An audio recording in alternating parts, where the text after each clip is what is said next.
உனக்கு வேட்டை, உனக்கு ஒரு வேட்டை இருக்குது, உனக்கு ஒரு வேட்டை இருக்குது. நீ பேசிட்டாதான் லாஸ்ட் வரைக்கும் இருக்க போறீங்க. ஒரு ஓரமா ஒதுங்கி பேசிக்க. அப்ப இந்த பொண்ணு சொல்லுது சாட்டை நீ ஓரமா ஒதுங்கிரு அப்படிங்குது. ஓரமா ஒதுங்கிறது எனக்கு பழக்கம் கிடையாது. உங்க தலைவர் விஜய் தான் ஓரமா ஒதுங்கிறது பழக்கம்.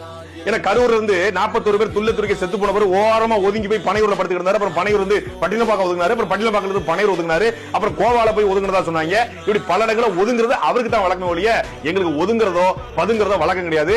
15 வருஷமா கருணாநிதி ஜெயலலிதா இருந்த காலத்திலிருந்து இந்த நிலத்துல இந்த களத்துல நாங்கள் போராடி கொண்டுதான் இருக்கோம். அதனால ஒதுங்குறது எங்களுக்கு வழக்கம் இல்லாம விஜய் அரசியலுக்கு வந்ததுல ஒரே ஒரு நன்மை வந்திருக்கு. என்னன்னா தமிழ்நாட்டுல எவ்வளவு கூமுட்டைகள் இருக்கு, எவ்வளவு சோசியல் டஸ்ட் இருக்கு அப்படின்னு தெரியும். கூமுட்டைனா வேணும் இல்லங்க, முட்டை அடை வைக்கும் போது ஒரு 10-20 முட்டை வச்சுக்கோங்களேன். எல்லா முட்டைக்கும் அந்த கோழியோட சூடு கிடைக்காது. சென்டர் இருக்க முட்டை சூடு கிடைக்கும், குஞ்சு பொரிச்சிடும். அப்ப சைடுல இருக்கிற முட்டை தான் கூமுட்டையா மாறும். அப்படி இந்த சைடுல இருந்த கோழிக்கு சைடுல இருந்த முட்டை தான் இந்த விஜய் கட்சியில கூடிய கூமுட்டைகள்.